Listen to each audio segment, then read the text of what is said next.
Yep. You're welcome. Hello, YouTube.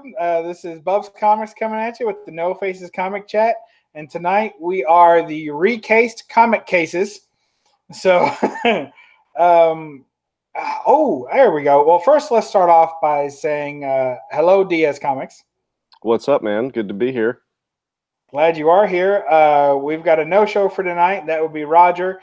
He had some family stuff he had to take care of, so he texted us this morning and told us that he wouldn't be able to make it, but we're glad that he's out there somewhere fighting the good fight for comic lovers everywhere. Yeah, stuff comes up and you can't make it, but we are still going to go through and do this because this is super fun every week. I love it. Yeah, a lot of times I'll have a guest, starting to move it to every other week or so because it was getting real stressful. Whether people were going to come and getting people lined up, and it was starting to become a little bit more stress than I wanted.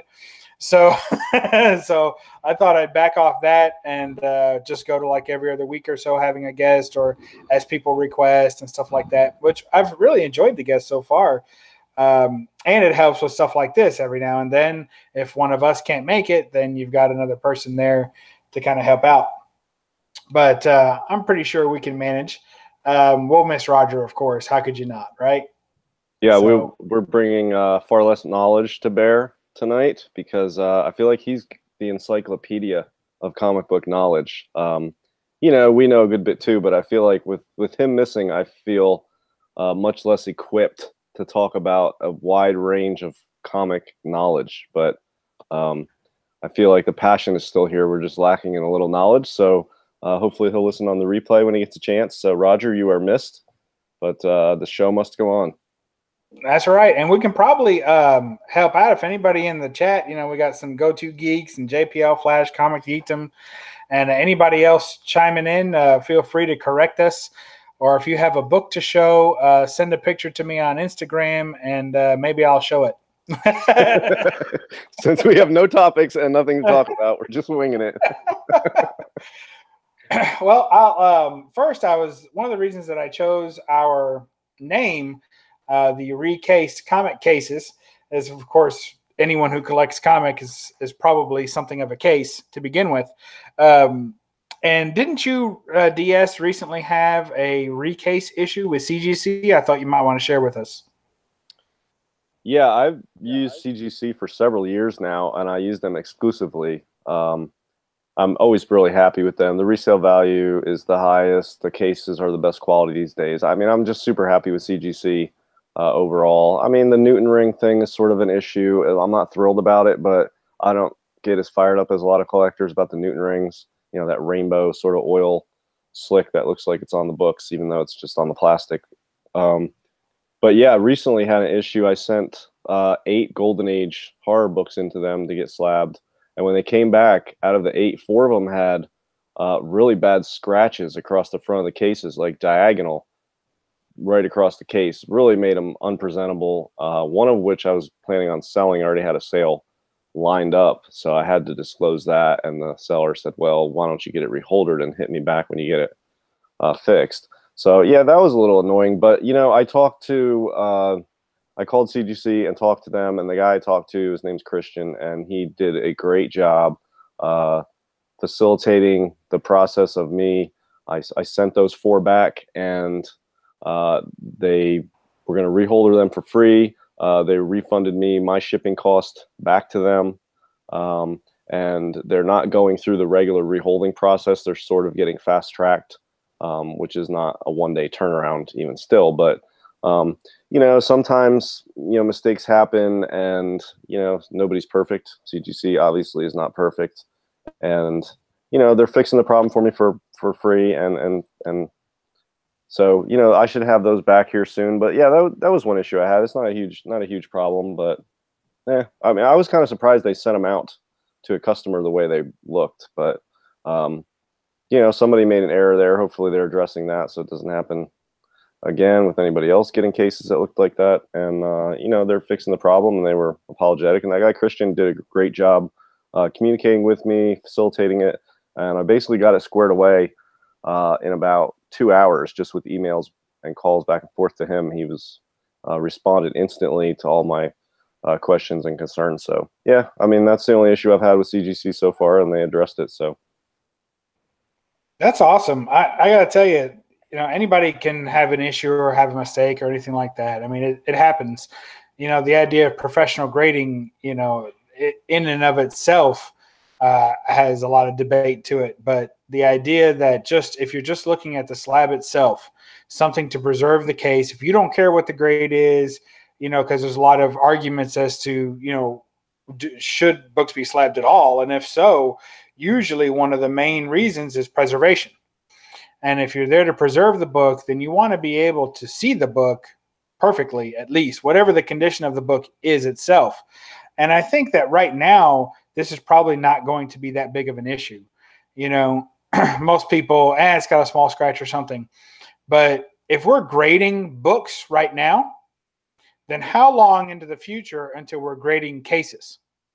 You already see, I'm serious. So you go to mycomicshop.com, right? Which is one of my favorite places to buy any kind of book, raw or graded. And when you go to mycomicshop.com, they'll say, whether it's in a new case, whether it's in an old case, and it'll usually say unblemished. So they're saying, this is an unblemished case. Or if there is a blemish of any kind, it'll detail what that blemish is. They won't necessarily show you an exact picture of it, but they'll detail, okay, sometimes there's little shards of plastic on the inside. Sometimes there's a small crack or a scratch or anything going on, a little extra molded plastic on the edge, and they'll detail all of that. And so that's one of the things I really like. But how long until later we're like, well, this is a 7.5 book in a 3.0 case? Because people aren't going to be able to take care of these cases forever. Yeah, I think to some extent that happens sort of on an informal basis, because even when I shop for slabs, well, let me start. When I sell slabs, I sell a lot of books on eBay, and I mostly just sell slabs at this point. Occasionally, I sell a raw book, but when you're selling a slab, it's much easier to market and sell because people know exactly what they're getting. And I've talked about this in previous videos on my channel about the grading companies are specifically CGCs. I'm just going to talk about them because that's who I use at this point. They're really good for the hobby. They're really good for the market in comics because it makes concrete value to certain books because the grade is pretty much indisputable. Now, presentability is different than the grade. Some 4.5s are more presentable than other 4.5s. But when you get into some older books, some lower grade books, some books with defects, it's really hard with a raw book to give a grade on it, no matter how good you are, and sell it, and then never have anybody say, oh, this doesn't look like the grade you said it was. It looks more like a 3.5. You said it was a 4.5. It's when it's slabbed, you say it's a CGC 9.8. You know what I mean? And then it goes for what 9.8s go for, and people have no question about what the grade is, and it's much easier to sell and get top dollar for a book when it's slabbed. So slabs are good for the hobby, I think. I know there's a lot of traditionalists that are against the whole idea, and it's good to have varying views in the community. I like slabs, especially in older books. Yeah, the preservation is important, and when I go on my comic shop, I like to see, I've bought off of them numerous times, but yeah, they always say the case is new, unblemished, or small crack or scratch on it. So yeah, I like to see that. I'll buy a damaged slab, knowing that I'll have to pay a little more to get it reholdered. And the reholder cost is minimal, but it's there, and I still have to ship the book to CGC and pay like the $15 to get it reholdered, and there's a little bit of wait time involved. So yeah, I'll pay for a damaged slab a little bit less than I would a good condition slab for the same book in the same condition. So yeah, I think when I sell books and slabs on eBay, the new cases, and I've got two here that I'm showing, the one's in a new case and one's in an older case. New cases bring more money, and whenever I sell, I always advertise new case. I always put that in the title. I'll put CGC 9.8 white pages, new case, and I always get a little bit extra premium for new cases because people like the new cases. The same book in a 9.8 in an older style case brings a little bit less people like the new cases. So I think you know, the community and especially the market, the cases matter at this point. They really do. Yeah, I think they do. And I know it's difficult when you can get frustrated with the company because they're kind of disabling you out of the gate by sending you numerous cases with obvious, what would seem like obvious flaws. I mean, you showed me pictures of them that it was ridiculous. I mean, it was very obvious. But on the other hand, they could have easily been like, yeah, too bad.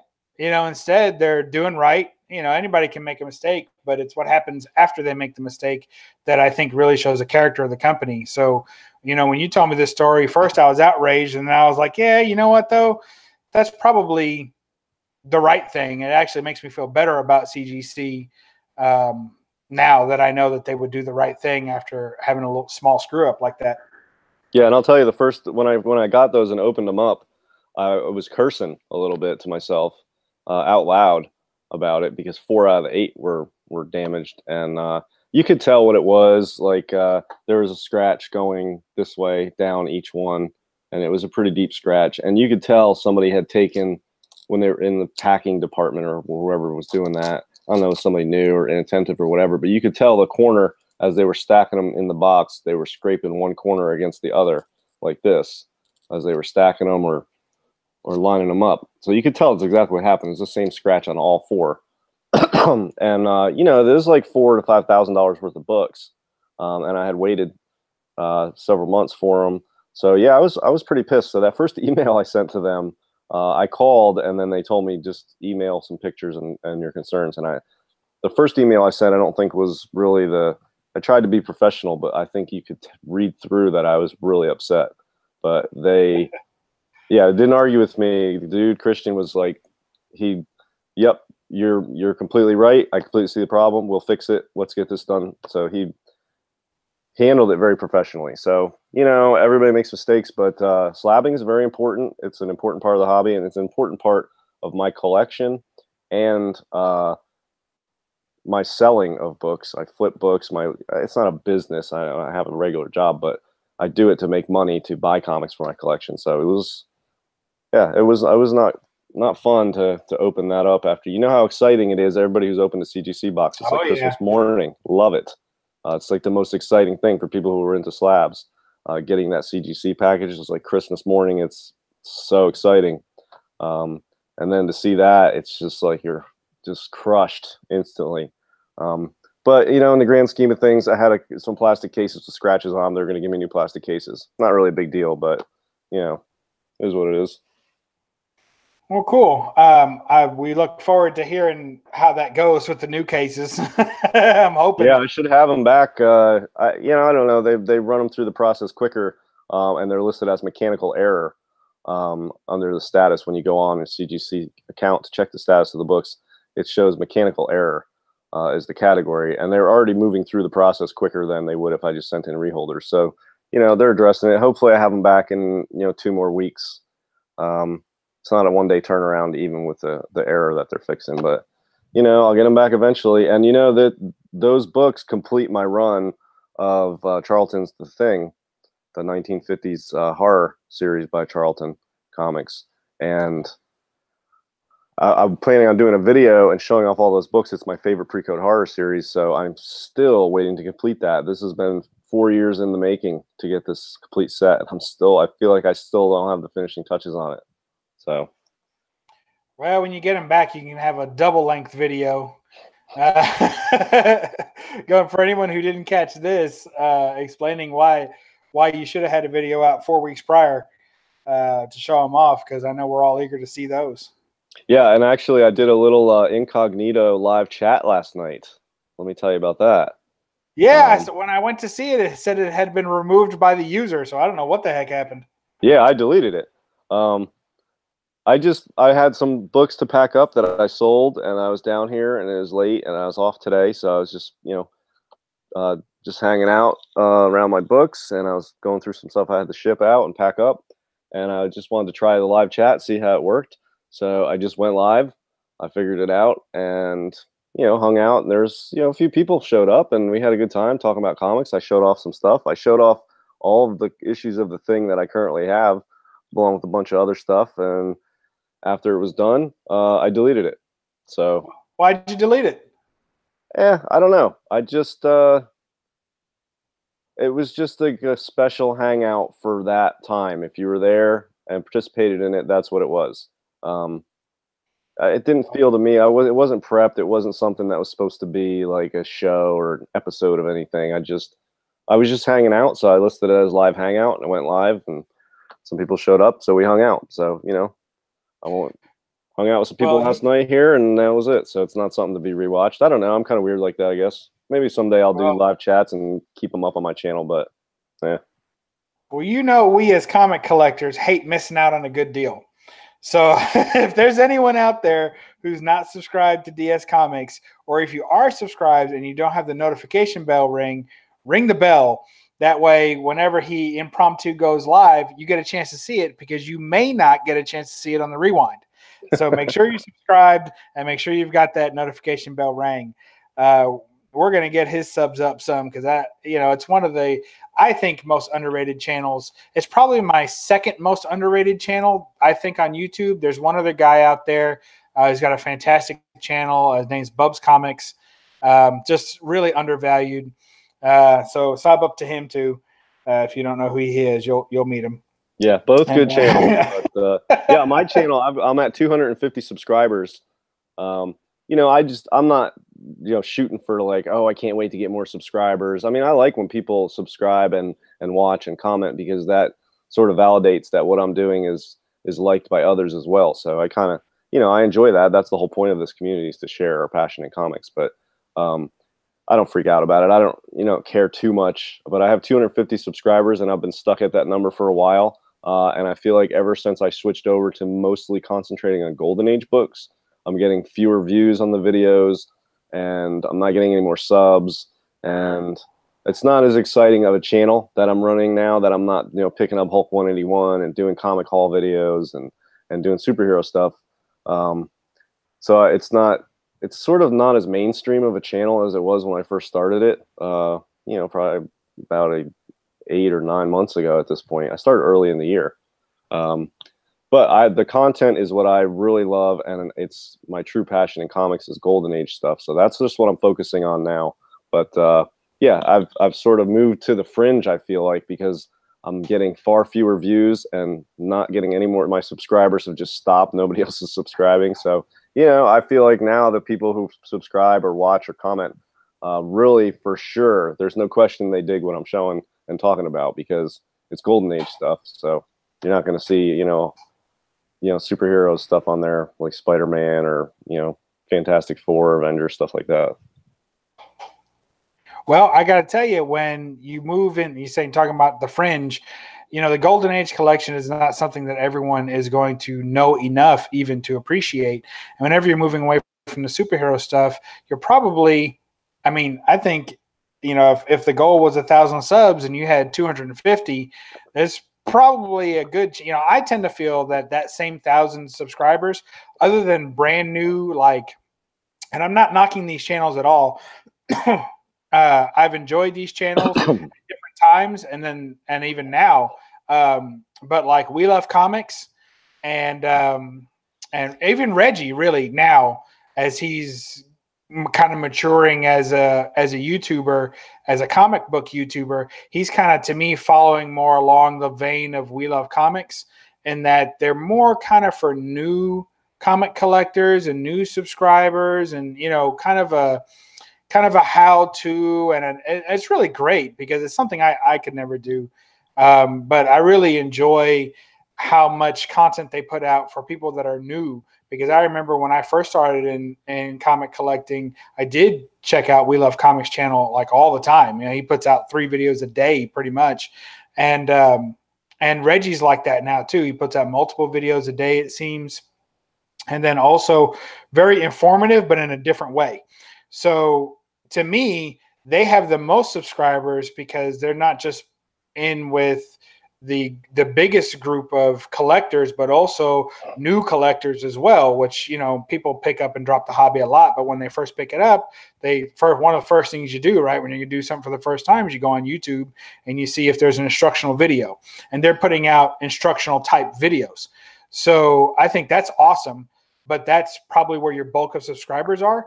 But I always feel like other than the extra 500, subscribers or so that are new people, that there's basically just 1,000 of us out there and we're all kind of subbing up to each other.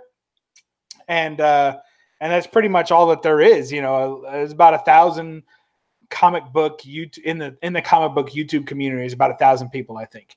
And so what happens is that if you're going to mostly show, non-superhero stuff or stuff that's, of course it's what you're passionate about, but I think 25% of the collectors that appreciate that's a pretty high percentage when you're talking about some of those books a lot of people don't know anything about.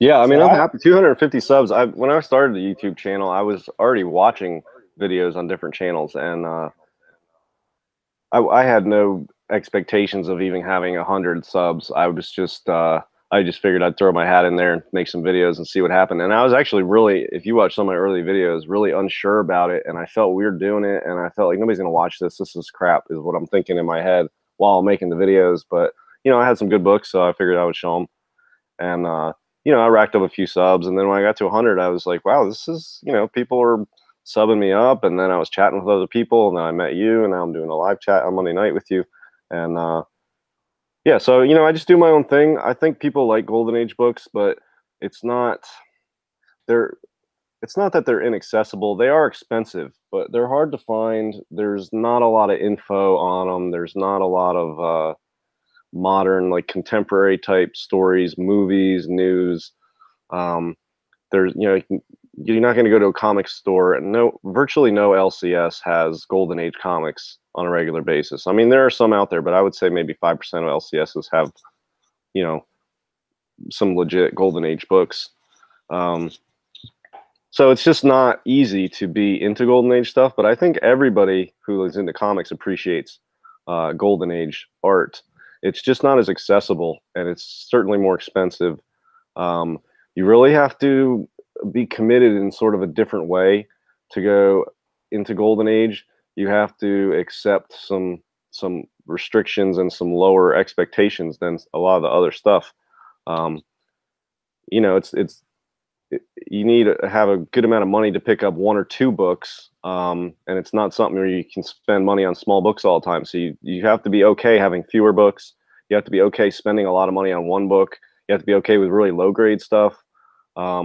But if you are at that level, which is the level I got to, and I just appreciate the art so much, I've made those sacrifices to have Golden Age books, and I have a very small collection compared to what I used to have. As I've made those sacrifices to go after the type of books that I go after now. It's just a different collecting style. It's just a different type of art, but I mean, it's all comic books. Trust me, I love superhero books. I was thrilled, and I loved when I picked up that Hulk 181 earlier this year. Absolutely loved it. Even when I sold it, I still loved it. But I sold that book. Yeah, I sold that book, and I wasn't gonna say anything. Yeah, I don't have it anymore. I sold it, but I didn't even have it that long. But I mean, when the price doubles on it in a matter of a few months, and I'm looking at doubling my investment on that book, and there's other stuff that I really want, and I could use that money to get, like Golden Age books. I just decided I wanted some other stuff more than the Hulk 181. If it's a mistake and I change my mind, I can go back and get a Hulk 181. Albeit it's going to be a lower grade now because that price just keeps moving on that thing. But yeah, that was my favorite book when I picked it up, and I still love that book. I just don't own it anymore. So yeah, that's what I collect at this point, and that's what I make videos on. And yeah, there's a lot of people in the chat right now saying they like Golden Age, and Comic Core, thanks for subbing me up. I'm at 251 now, so that's awesome.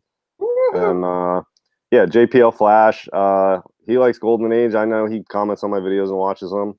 Probe 186 also. So yeah, I think I get a lot of views. I don't get as many comments. I don't get as many new subs because I think people who are jumping in here looking for new channels. Mine's far down the list before you're going to get into this community and see videos and watch channels, and you're going to go way down the list before you reach something like my channel. Because if you're going to your LCS every Wednesday and picking up books, and you're specking on movies, and you're searching out hot Silver Age keys, you're not going to hit my channel until you're way down the list at this point. And that's fine. But when you hit it, I hope that when people do, they say, oh, this is a cool channel. This is stuff I've never seen before. I really like showing books that people comment and say, wow, I've never seen that before. I love that. I love having a book and sharing it and people saying they've never seen it before. That's my greatest love and sharing with the community, is showing something that people have not seen before. That's awesome. I was thinking, I had an idea for you. I don't know if it, I know you don't care very much about the subs, but I was just thinking as far as reaching more people that love what you love. You know, one of the reasons that I pushed so hard for you to get on Instagram is because I was floored by how much golden age collection there is out there on Instagram. I mean, it makes your mouth water just to scroll a little bit through some of those collections. You're like, oh my gosh, you know, books I'll never own these books, but it's awesome to see other people collect them.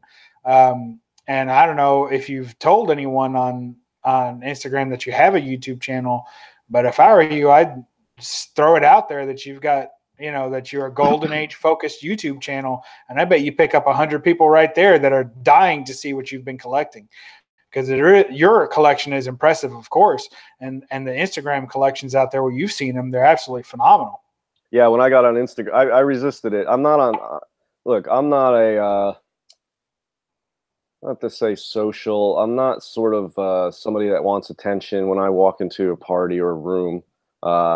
I like to eat. I like to get there early when nobody's there and kind of just get in and sort of sneak in. I like to be under the radar. I don't show my face on my videos. I'm not trying to drum up a bunch of subs. I wasn't really trying to be on social media at all. I don't have a Facebook. I resisted Instagram, but a couple people that I trust told me, check it out. You'll find some books there that you can even buy off people on Instagram. So I tried it. And the first couple times I got on there, I got right back off because it was discouraging and I was annoyed with it, partly because I'm getting old and I can't deal with all this technology and this online stuff. So, but I stuck with it.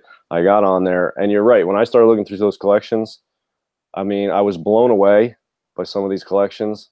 And on a certain level, it was so discouraging to see people having collections of books that one of those books would be a major grail for me, and they're showing a new one every day. Yeah. So it's discouraging on some level, but yeah, I've really like Instagram. I'm not looking to cross over. If people on Instagram find me on YouTube, that's cool. And there's people on YouTube that I've told, I like the YouTube community more than the Instagram community. I feel a closer connection to people in the YouTube community. So It's there's smaller, people, for sure. yeah, there's people in the YouTube community. I'll tell them what my Instagram is. But people on Instagram, I don't ever share that I have a YouTube channel. Yeah, I could probably get more subs and I could probably share more of my collection with people like that. But, you know, I'm not really trying to. I just like to do my own thing. I'm not looking to draw a lot of attention in my life in any area. And this is one of those things as well. So, but yeah, Instagram is good. So you and several other people encouraged me to do it, and I finally did. So thank you. It's good. I like it. No problem. I love having you on there. I've got your account set up for, I guess you can set up, I just realized you could set up notifications for accounts too. So I had like a notification set up. So every time you post something, I get a notification saying that you posted something and I can go check it out, which is pretty cool because, you know, some people post like 20, 30 things a day. And my Instagram is only just like I do have Facebook, but it's only set up. I guess I'm kind of weird like that too. So, so I have Facebook, right? I don't know how many people, friends, right? Heavy quotes on that I have on Facebook, probably 500 and some. I don't even know. But, you know, I have them all unfollowed. So even though we show as friends to each other or whatever, they can send me a message or something. But like when someone posts a picture of their dinner plate, I don't see it. Like I see nothing. Yeah, right. Unless someone has a birthday, I have no idea that they even exist. But I am in a bunch of like comic groups, and then those I see all day. So all day long, my Facebook is nothing but a comic feed. And the same thing goes for Instagram. So I don't have any friends necessarily on Instagram that are not comic friends. And as soon as I see like the picture of someone's new car, I unfollow them.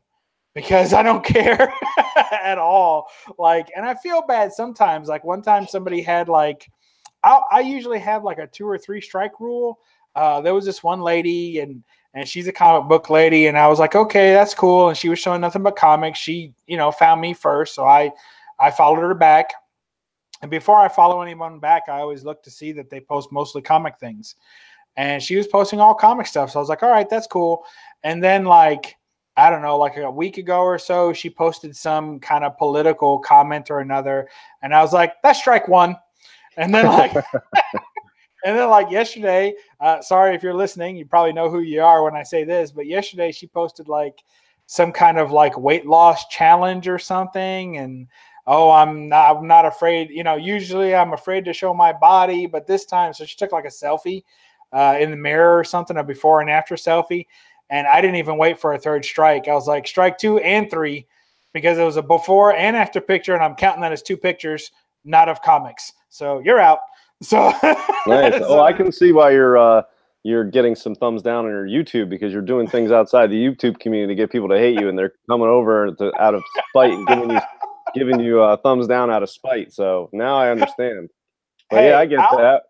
I'll take 3 thumbs down a video before I'm going to look at somebody's before and after weight loss challenge. So I'm good with that. That's a Right. fair trade for me. Well, I have somebody followed on Instagram. I usually on Instagram, I generally only follow people who are in the YouTube community or have Golden Age books, because I'm really on there to try to see if I can see something I haven't seen before, or maybe try to buy something or sell something Golden Age. And there's a lot of Golden Age collectors on Instagram. But there have been a couple that post Golden Age books, but then a couple of them have started posting. The majority of stuff they post is not comic related. It's stuff from their life, their car, what they're having for dinner. Like, and so I'm like you, but I don't count the strikes 1, 2, 3. I just, after a while, once I see a post that's non-comic related, again, I just unfollow the person. And they have good collections, but usually I'll give them like I send them to the sort of like the DS Comics review board, and then I go to their channel and I'm like, you know what? I suspect this person is not posting comics as much as they should. So let's take this under review. And I'll go to their channel and I will look at all their posts, and I will see when's the last time they posted comics, how often are they posting them, what's the percentage, and if they don't make the cut, I unfollow them. If it's just a recent anomaly of a few, it's mostly comics in their history of Instagram, I'll keep following them.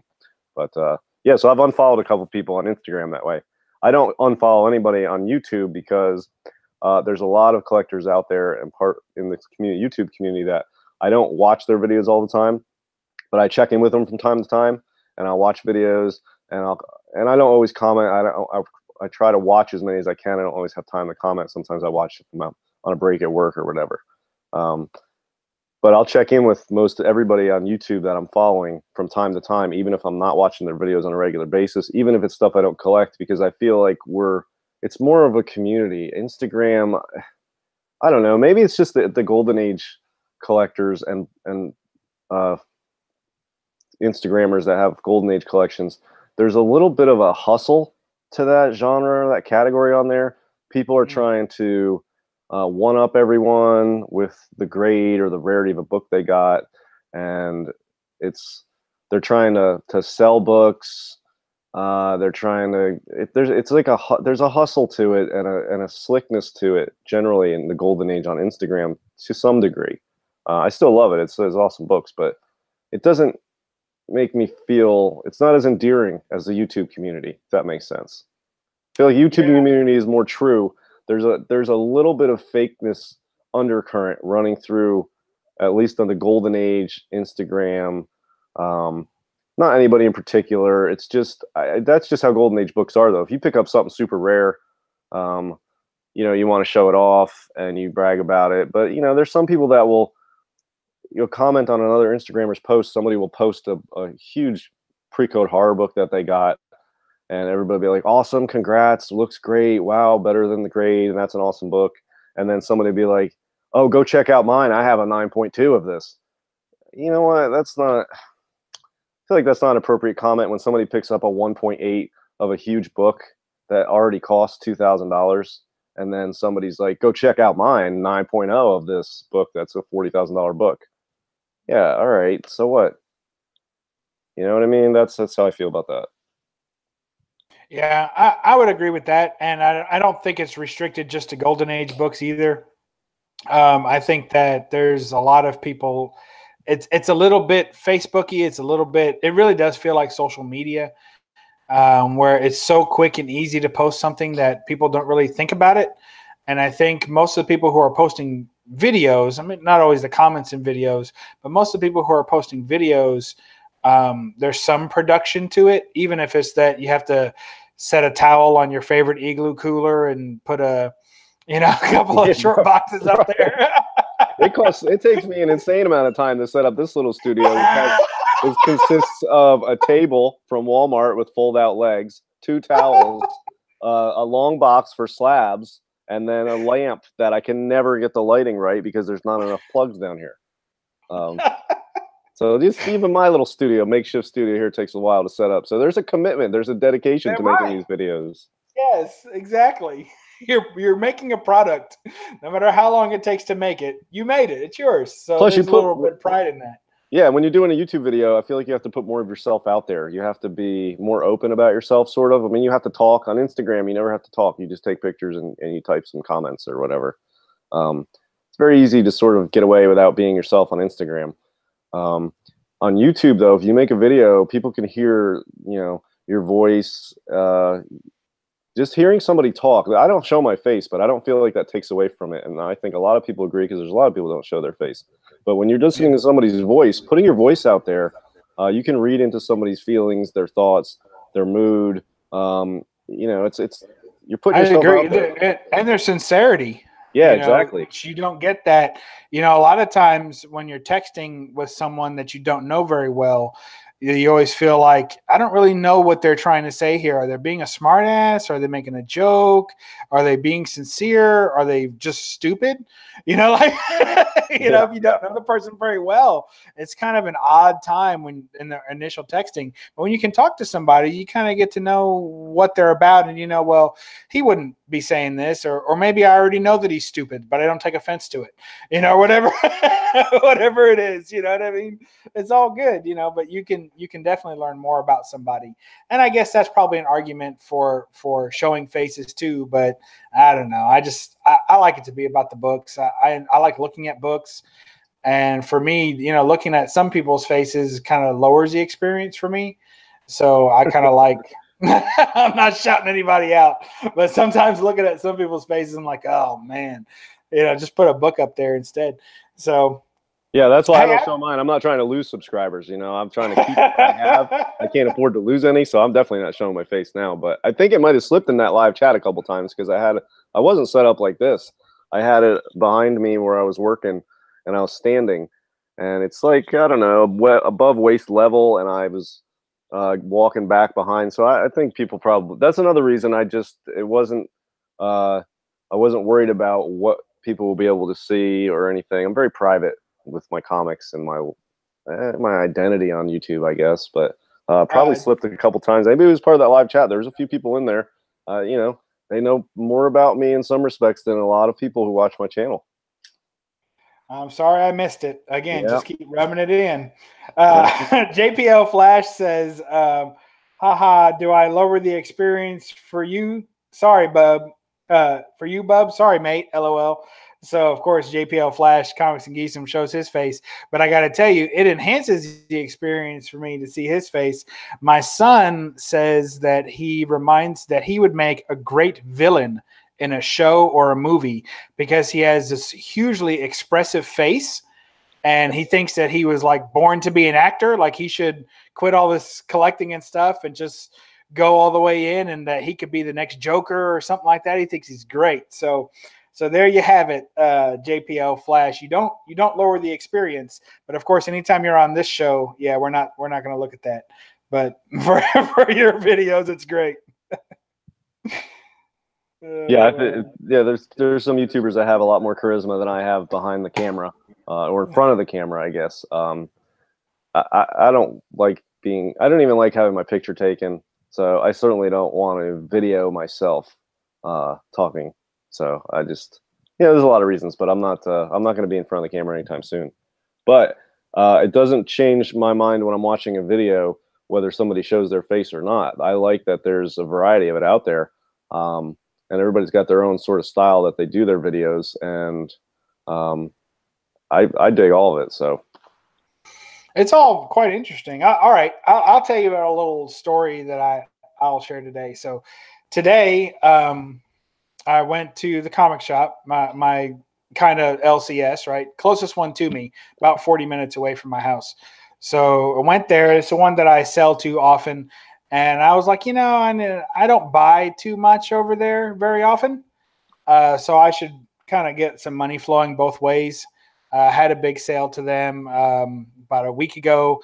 And it was waiting, for them to ask me. Basically, I've got them to where they're asking me for more books, so when can you get us some more books? So I went in there today and he made a request for me to pick him up some more books. So I will. But what's funny is that he had like this long box of comics that looked like a rat had been in it. Like seriously, like it was chewed. yeah. The box was chewed. The stuff in it was chewed. I mean, it was horrible. Like I was scared to even touch the stuff. But I said, usually when you're going through what I call a rat box like this, they're not all messed up. There's usually some good comics in there. And he had been through them, but according to him, the shop owner that is, he was like, well, I went through these already and there's nothing in there. I'm like, okay, so basically these are all junk comics. He's like, yeah, mostly. I don't know. I was like, yeah, you're going to have a hard time selling something with a big chew out of it, like major chewing out of it. He's like, yeah. So I was like, well, I'll just go through them anyway, just while I'm talking. So I'm going through these comics. I'm like, well, not a huge, I didn't have a huge score or anything like that.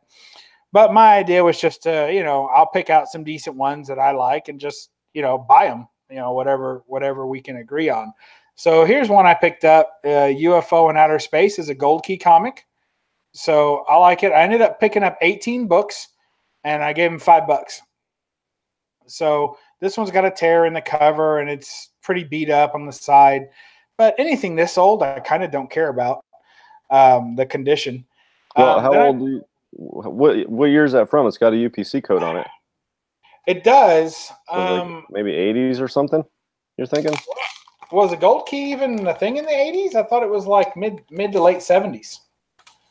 Well, I don't see. This is where we're missing Metarog. He would know exactly when the UPC code showed up on comic books. He would probably know the first comic book that had it, but. You're absolutely right. He would. It would have been in the 70s, but it wouldn't have been in the early 70s, I don't think. I think it would have been late 70s because the early 70s had those price circles on the DCs, and I don't think they had until like maybe 70, 77, maybe? Something like that, I'm thinking.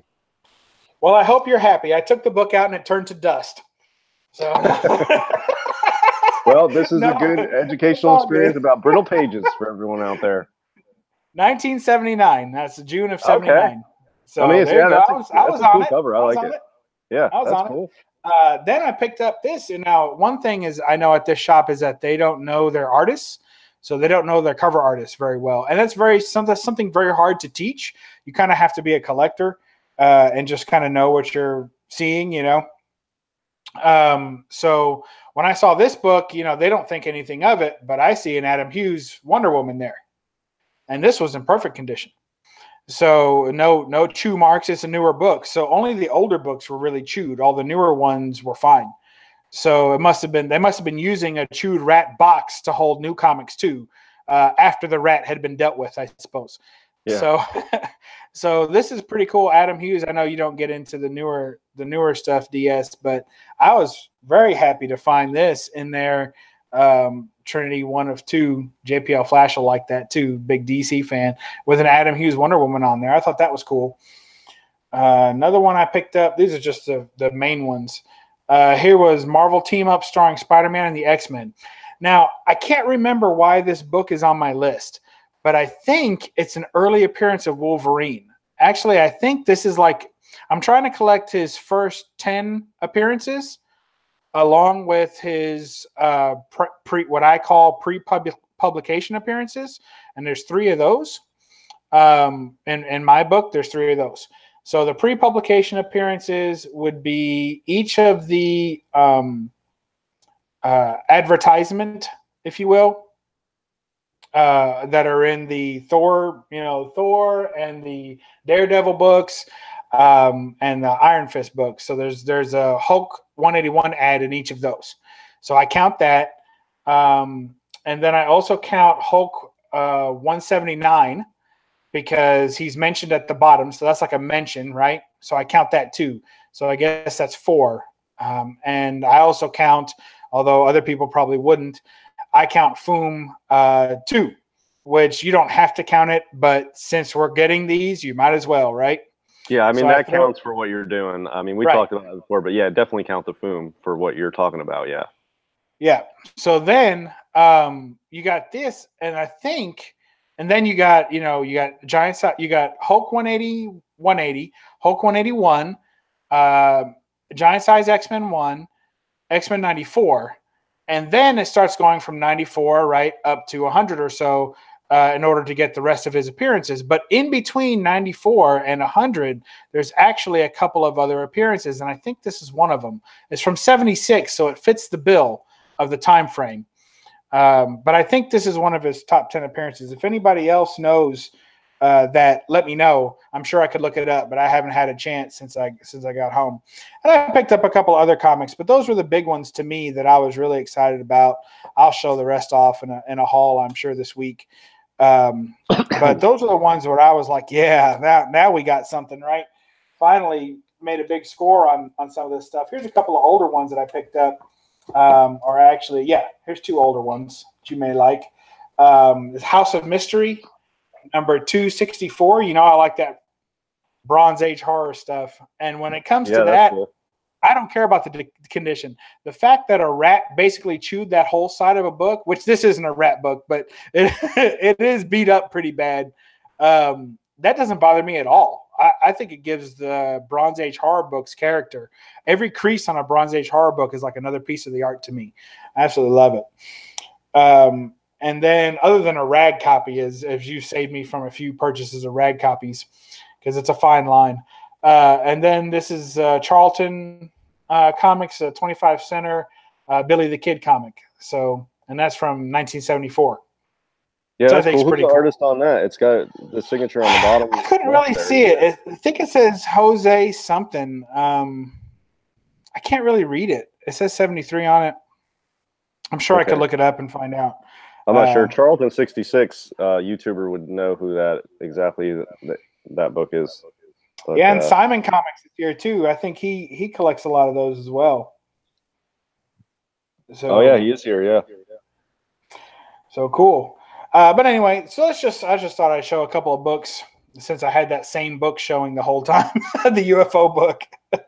Oh, and I also picked up this Harley Quinn for $5, and she is an action figure, I guess.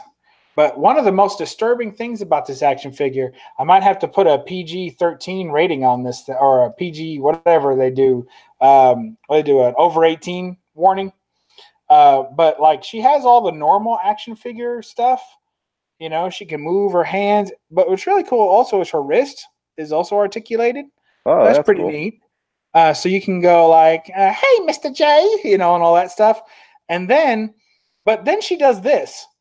Like I don't know. I've never seen an action figure that could do that. I mean, that's completely new for me. So I don't know what the deal was with that. But somebody got a little extra creative on that. But I say it's worth $5. What do you think?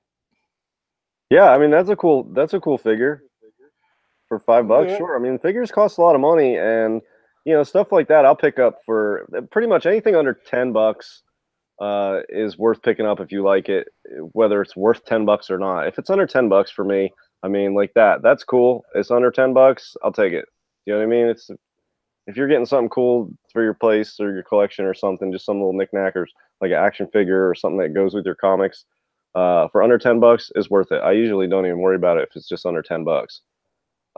So yeah, that's real cool. And you've got a collection of action figures going, or you got two new ones every time you do a video, it seems like. So you've got a nice collection of them in your comic room there.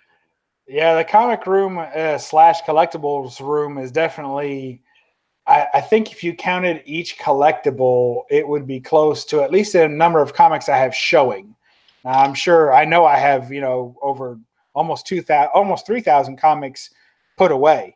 So you can't see those, obviously, all of them, but the collectibles kind of look a little bit much. What happens is, what's funny to me is when you show comics, like I know I can't wait till you get your comic room, but when you show comics, it looks like art. So not everyone who looks at comics says, "Oh, well, those are just, oh, that's just a kid's thing," especially when they're in slabs or when they're presented well. They Right. really do look like art, and nobody would ever say, "Oh, that's just weird. You're like a big kid or something." But when you show a bunch of action figures, like when you have two whole row, comic shelves like I have, or like 4 comic shelves of action figures, people are like, "Oh, okay. So is this your son's room?" Or no, it's not my son's room. He's got more in his room, But like that's where I think if you collect a lot of action figures, I think you're probably skirting a little line there, which I don't care to skirt because I don't care what people think about my collection. I hope they like it, but if they don't, then I really don't care. I think you kind of move into like who do we have on? Stir Fry we had on the other Yeah, week. yeah. Was that And last week, wasn't it? yeah, I think it was last week. And he has all those statues. Now, those are art. Those really are works of art. I Yeah, those think are that like high-end sculptures. yeah, and some of the mixed media ones he had too were like the cape bends and Right. has like fabric and leather and then the vinyl and all kinds of crazy stuff. That's pretty wild, you know. So we got people saying that's action figure porn, and that it's an error variant. I assume you mean that's great. But anyway, just thought I'd show it. So basically, 18 comics and Harley for $10. So Yeah, that that's was a good definitely a day. deal. That's a deal. That would be a deal even if you didn't know what you were getting. If they said, "Here, we'll give you this stack of comics and this Harley figure for under $10," it's almost worth just say yes, I'll take it. And then when you get home, look and see what you bought. Like, oh, I wonder if any of these Yeah, comics are cool. I mean, for $10, you can't. That's what I'm saying. For $10, you can't go wrong almost no matter what.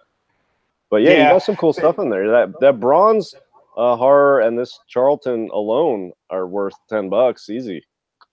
Well, the condition is rough. I know that for sure. But I really liked how it was Halloween. It's Halloween issue, special Halloween issue. It's trick or treat. It's just perfect for Halloween, really. So really happy to have that. And 40, really anytime I see a comic for 50 cents or less, then I'm probably going to be interested in picking it up. So I think these are all 50 cents. Well, not that one, of course. Um, yeah. So these are all 50 cents or less. So except for the Wonder Woman, which was an Adam Hughes. So that's modern type stuff. But anytime I can get a book, like I have you ever done one of those mystery boxes type things? I've never done one. It's interesting to me when I see videos done on those. I don't know. Maybe I'm not a very good person. I think I'll leave it up to everyone else to decide. But like one of my favorite parts about like CGC haul videos where people do unboxings from CGCs Yeah. is the disappointment that they have in the grades.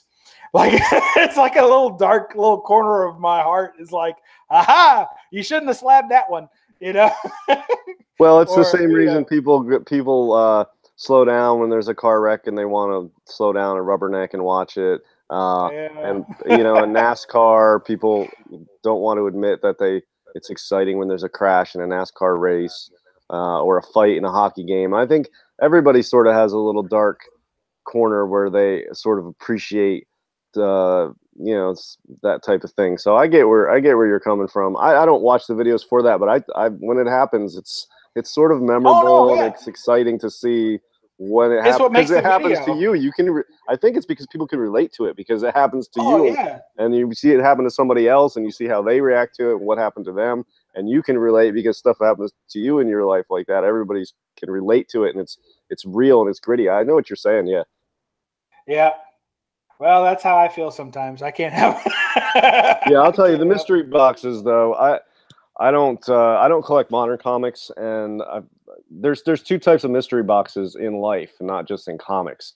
And there's one that generally is stuff that I'm not interested in all that much right now, like mystery boxes. I know Comic Tom 101, I think, puts out mystery box that you can buy, and he sends out really good stuff, and you definitely get your money's worth. Then there's like Loot Crate.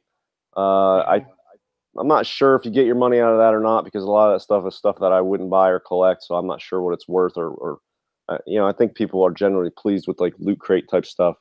But then I'll see stuff. I don't know. Maybe this isn't qualify as a mystery box, but um, people you just see it on eBay a lot, but you'll see it other places. They'll be like 1,000 comics, and there's a Hulk 181 and a near mint grade in here, and it's gonna go. Somewhere. We're Yeah. putting packages randomly together of 10 comics, and somebody's gonna get that. Whenever I hear that, I say that is BS. I don't buy it. I think they're lying, and I just don't trust it. Nobody's I gonna would put a agree. Hulk 181 because nobody's. I don't trust it because I feel like people who are saying that or selling that, they know the value of the Hulk 181, and they know that when they send out 100 boxes, those 100 people are not going to talk to each other. Nobody's going to know somebody got it. They're just going to know they didn't get it. Right. I feel like it's a slick hustle, and I don't trust it. But generally, the mystery boxes are sort of like a grab bag type thing. Yeah, they're cool. I mean, I would do it if I was collecting modern comics. I would probably go, I think Comic Tom 101 has a mystery box that he does with Milgeek Comics. There's some other ones. I think they're worth it. I think they're cool. The loot crates are cool. There's some cool stuff in there. I don't have the space or the money to do the loot crate stuff, but there's that one YouTuber. Her name is escaping me right now. You know who I'm talking about? She collects a wide assortment of stuff. Like Comics. Do you Pop follow Dot her? Comics. Yeah, yeah. Yeah, Okay, Pop. JoJo. Yeah, she's awesome. Yeah, she is, and she gets like monthly subscriptions to these things. They send you a box, and she does reviews of them and critiques, and she's very honest and knowledgeable about what she's getting and whether it's cool and why it's not worth it. And she does a lot of that stuff, so you can get a really good feel for like what's out there from watching her channel on that stuff. But Yeah, and she tends to like it, and she goes for some very specific types of mystery boxes. So yeah, I'm good with that. I'm good with the ones like the reason why we're even talking about this, because you had mentioned, well, if somebody told you, here's 18 comics and this figure for $10, would you buy it? Well, only because I knew the figure, yes. But otherwise, if somebody was just like, here's 18 comics for $5, would you buy it? I would say no, unless you told me for sure that there were, 10 of them were Bronze Age at least, that there was some Bronze Age horror in there, maybe a Charlton in there, and an Adam Hughes cover. Now, if you told me all that, I'd be like, yeah, here's my money.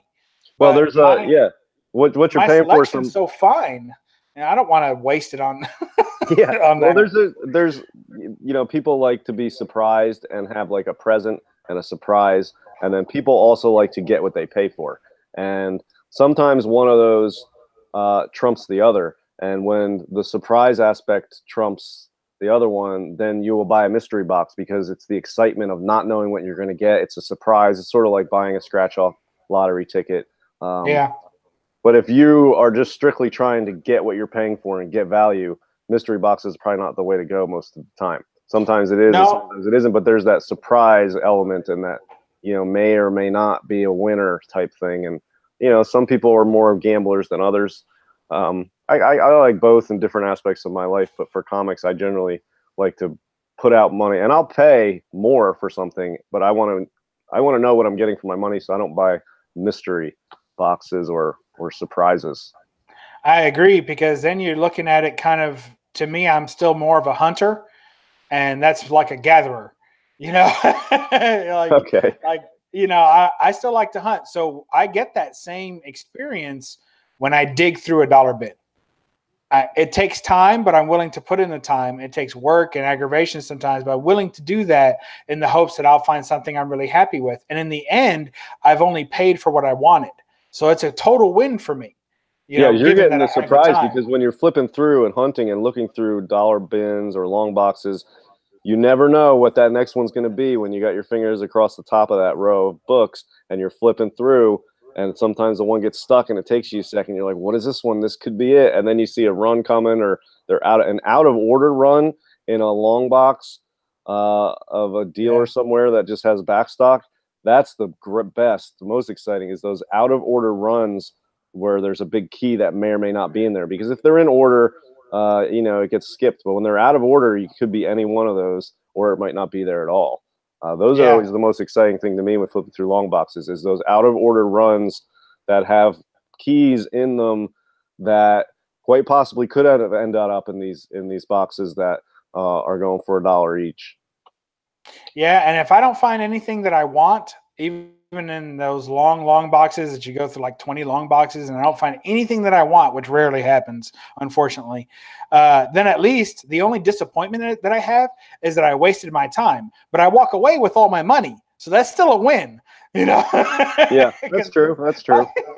You know, when you get those kind of mystery boxes, those true like grab bags of comics, I can't imagine spending $20 and only walking away with like 2 comics I was happy with. I'm going to feel disappointed. And sometimes when I watch people open those boxes, you can see the disappointment in their face. Like, I don't know what this is. And there's always this end question, like, was it worth the money?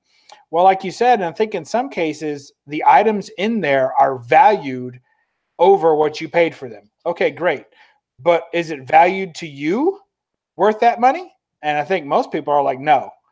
You know, with my $20, I could have spent it better than I could have. If you gave me a little box and told me to fill it full of crap, and, you know, I only had $20 to spend, I could probably get more things that I liked than some random person setting it up for me.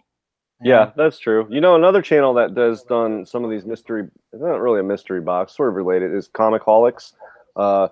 They often will buy those like 5-packs or 7-packs or 3-packs, or I don't know what they are, where the comic books are packaged together at Walmart or Target or wherever they sell these.